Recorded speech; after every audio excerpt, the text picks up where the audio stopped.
Local 3 News, coverage you can count on. Telling your stories from your communities.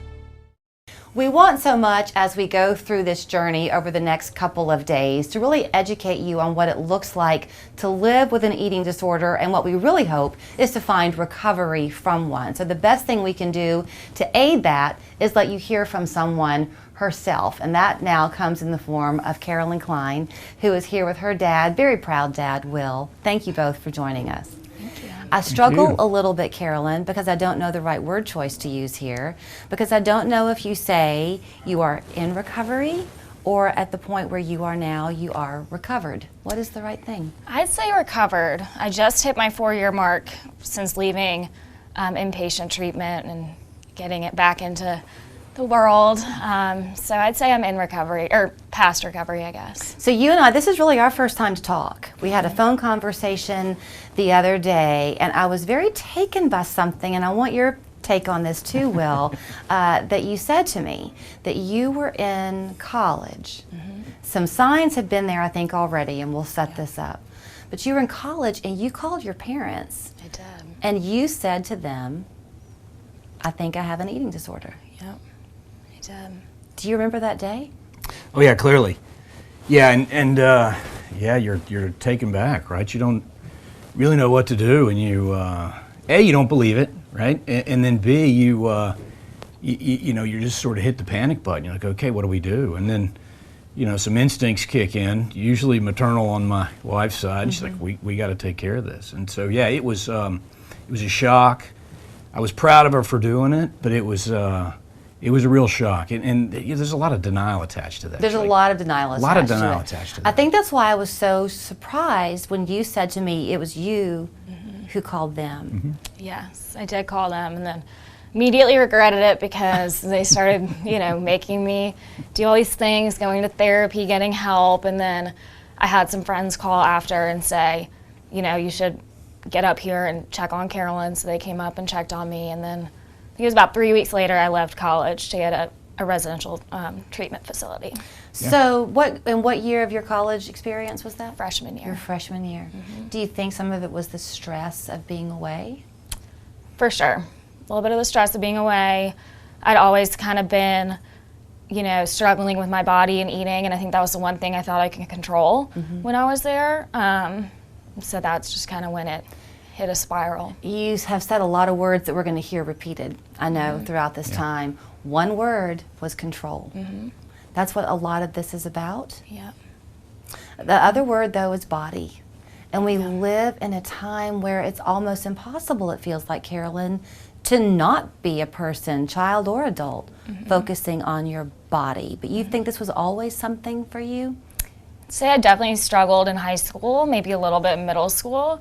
There was no set, you know, date when I started struggling, but I definitely, you know, would look in the mirror at my body and think about what could change, what I could do to, you know, make myself look better. And so that's when it really started to pick up a little bit. And I think when I was a senior in high school, it really got a little bit worse. But yeah. Go ahead. Got a little bit worse. How? I think I started before I went to college. I think I just had this pressure on myself that I needed to be, you know, the best looking person when I got to college, or I guess maybe the skinniest. So I just put a lot of pressure on myself, and I was, I think, a little scared of leaving home. So I thought that was, you know, one thing I could control. I think it's very impressive, Will, that y'all took her seriously. And I don't mean that to sound flippant, but she mentioned that she thought she had to be the skinniest one. It is what we value. And as a parent, it would be very typical, I would think, for y'all to have said, she's got to be making that up. I'm sure she's imagining it. Yeah, it is. And so, you know, mentally you're not prepared for it. And we grow up in the society of, oh, you look so great, you're thin. Golly, what are you doing? It's unbelievable how good you look. And that all registers. And then what you don't realize is that so much of eating disorders, not all of it, right, anchored in feelings, right, and not about actual food. And so once we got to that and figured out that, hey, we've got to act pretty quick. And Carolyn called and she said, like, hey, I think you got to come get me. And loaded up the car and drove to pick her up, and then it all started from there. But it takes a while to realize, what you're dealing with if you haven't had any experiences with this before. Right. So you just sort of, your instincts kick in and you act. That's the whole reason we're bringing this to people's attention, is that you don't know what you don't know. Exactly. Until recently, there was such shame about it. Yeah. You talked about it in secret. You didn't want people to know, and then you don't know where the resources are. So obviously the MCR Foundation locally can help connect people with help. Y'all chose inpatient. Yes. Was that your choice? It was more my therapist's choice. It was the best decision for me to get better. So I went to a residential center in Durham, North Carolina, spent about 3 months there, and then came home and transitioned into outpatient therapy. Were you reluctant to go? I was not happy to go. I think I'd known about it because McCall Dempsey, who's a good person to speak to about eating disorders, she went there. And so I kind of knew about it from reading her blog, and so we looked into it and I went. But I was not happy to go. I remember the night before I was crying in my mom's arms, and I was so scared to go. Were you scared to be away, or were you scared of not being so thin? I was scared of getting better. I was scared that I was going to be on a fixed schedule.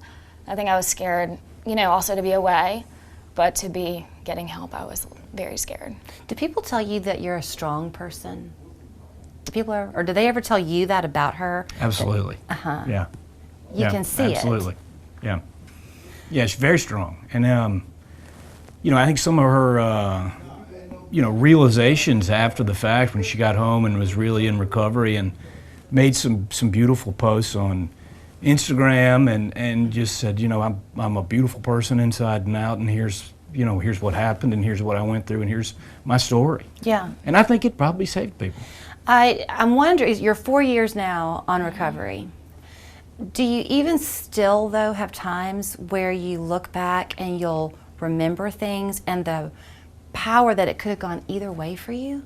Yes, so I definitely, when I'm looking at old photos from high school and college, I'm like, oh my goodness, I was so thin then. But then I think about what my mind was going through at that time, and I was so stuck in my head, and all I thought about was my appearance and how I looked. And so now I'm so happy when I look at pictures of myself now that I'm so much happier, and all I could care about is, being with my friends, being with my family, and just enjoying the moment. Yeah, you can see, can't you, when you look back in family pictures, you see the joy in someone's eyes in the photograph, or you see the angst. Yeah. And in looking at the pictures that you've provided, there's almost a reserved nature, like you're holding something back in some of these pictures, because I guess you were unsure of you.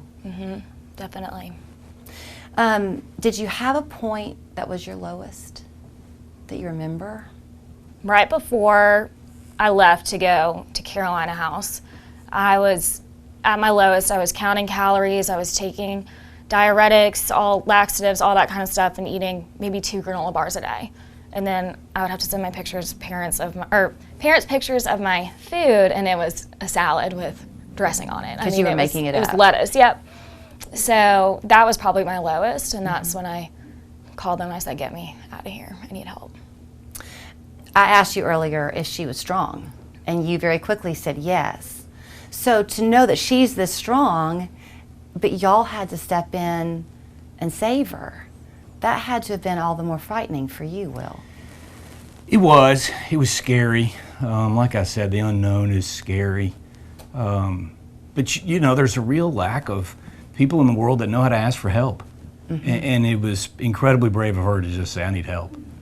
Okay, I want to ask you this, because I've heard a thing or two before we sat down today, and that is that, one of the reasons we wanted to talk to you is because you don't always hear from dads. Yeah. The other is that you have become a champion, not only of your daughter and her story, but the desire to help other people. So you're like arm in arm now with MCR. We are. It's, Jen and I have been, fortunate, and we want to help others. Carolyn's got a great story, and she tells it beautifully. And it's something that we're passionate about because we didn't know where to go, and we didn't know who to turn to. And we got lucky that, McCall had been at GPS, and that Carolyn had heard her and was aware of her, so we just took a flyer with that. But it's something that we think people need in society, and people need to know where to go to get help. Right. And MCR's great at that, and that's their mission. And Jen and I want to be a big part of it, and yeah, we're arm in arm with them as much as we can be. Could you have reached your success if your family had not walked this with you? Do you think? Definitely not. So when I was at Carolina House, I was struggling to help myself get better and to finish my meals and to really participate in the groups. And someone said, if you can't do it for yourself, think about your family, do it for your family. And so that was something that was constantly going through my head, and I think that's what really helped me get better in the beginning. One thing that we'll hear throughout our time, if we haven't already broached this subject, is that this is not a definable battle. It doesn't happen to just one type of person or one aged person. It's getting younger and younger. If you could say a word of advice even to parents out there with young children, do you have any to offer? That's hard. I guess I would say the main thing for me, and I still have it written on my mirror, is this mirror does not define you. This thing lies. So I remember that every day, but also that you are so much more than the weight on a scale and the way that you look. Clearly you are. Thank you both. I hope we have a chance to see you again at 5 years and 10 years and 35 years recovered. And thank you for your honesty. Yes, thank you. Thank you. When conditions are right for severe weather, the Local 3 Storm Alert Team issues a